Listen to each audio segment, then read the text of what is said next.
Halo semua, salam sejahtera Malaysia, tuan-tuan dan puan-puan yang amat dihormati. Baru-baru ini kita dikejutkan dengan beberapa pilihan raya kecil yang terdekat ini. Antaranya adalah pilihan raya kecil Dun Nenggiri pada 17 Ogos.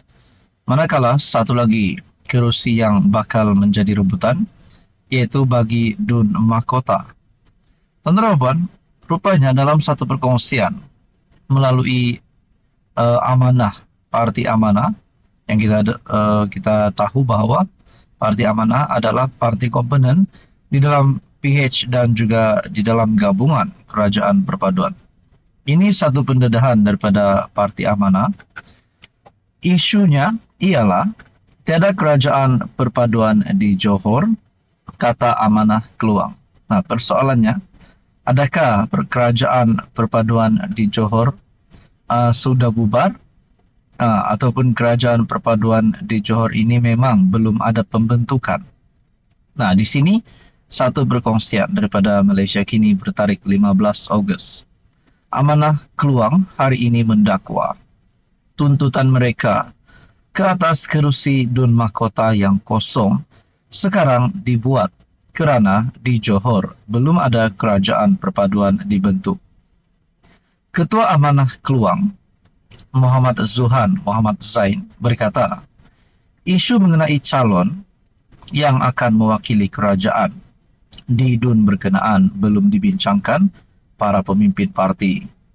Katanya, ketika ini, pendirian amanah kawasan itu ialah bersedia untuk PRK akan datang dan kekal sehinggalah ada keputusan dibuat pucuk pimpinan tertinggi parti. Nah, ini menjadi persoalannya. Bukannya kerajaan perpaduan di Johor bubar, tapi menurut ketua Amanah Keluang, tiada kerajaan perpaduan di Johor, belum dibentuk. Dia juga menafikan amanah tidak menghayati semangat kerajaan perpaduan yang dibentuk sebelum ini. Beliau amat zahid menyatakan, kami menuntut kerusi BN itu tidak tepat kerana di Johor belum ada kerajaan perpaduan. Beliau seharusnya segera menasihatkan Dato' On Hafiz selaku MB Johor merangkap pengerusi UMNO Johor agar mengumpulkan pucuk pimpinan PH dan BN untuk berbincang isu ini segera. Fokuskan isu kerajaan perpaduan di Johor secara tuntas. Kemudian baru kita buat keputusan siapa calon Dun Mahkota.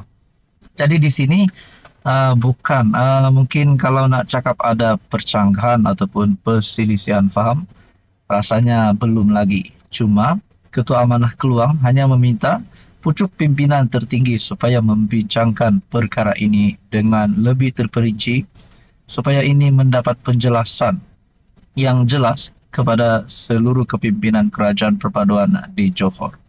Apa komen anda berkaitan dengan isu ini? Halo semua, salam sejahtera Malaysia, tuan-tuan dan puan yang amat dihormati. Terima kasih kerana terus setia dan bersama di dalam channel ini.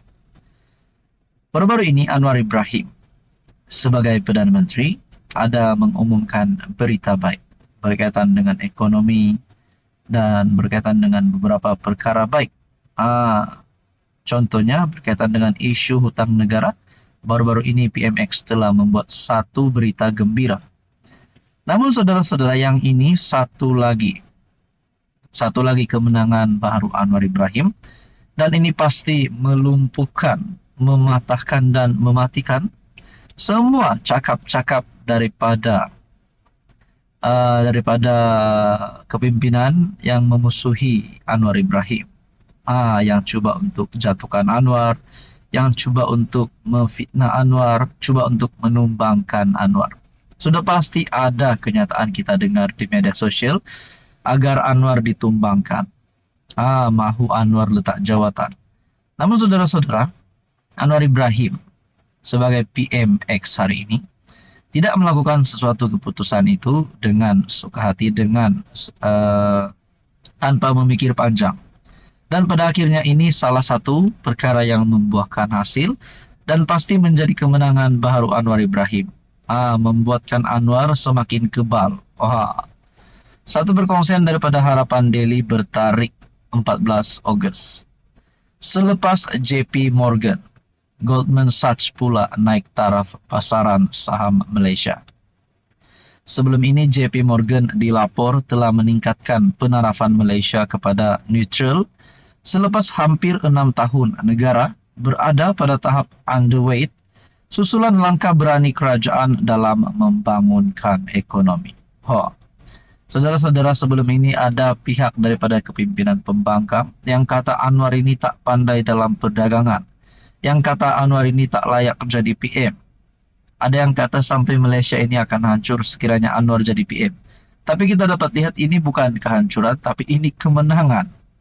Terbaru analisis oleh Goldman Sachs pula menyebut bahawa suasana pelabur terhadap Malaysia telah bertambah baik kini selepas Datuk Seri Anwar Ibrahim memegang jawatan Perdana Menteri. Dengarkan ini saudara-saudara. Sekaligus membawa kestabilan politik. Kestabilan politik yang paling penting. Sudah pasti ada yang di luar sana.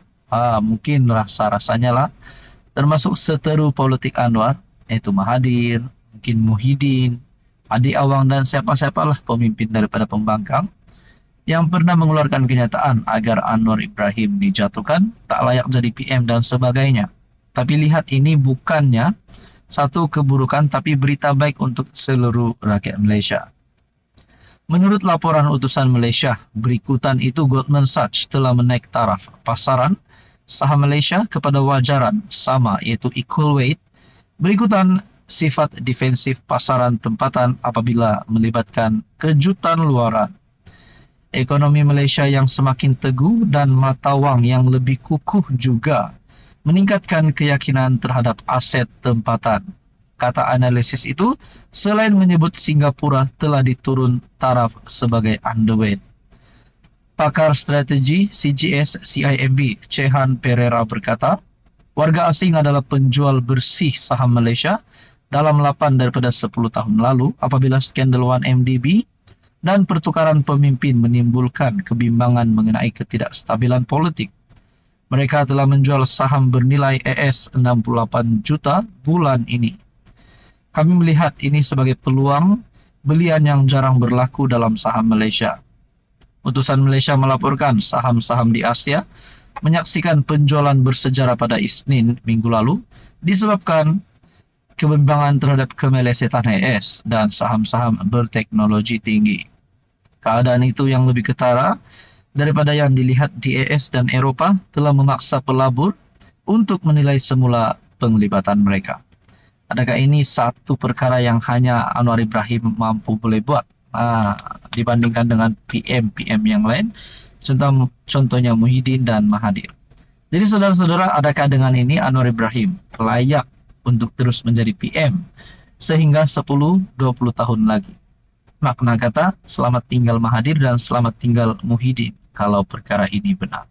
Jadi saudara-saudara, ini satu kredit baru untuk kerajaan perpaduan dan termasuk Datuk Seri Anwar Ibrahim. Apa komen Anda?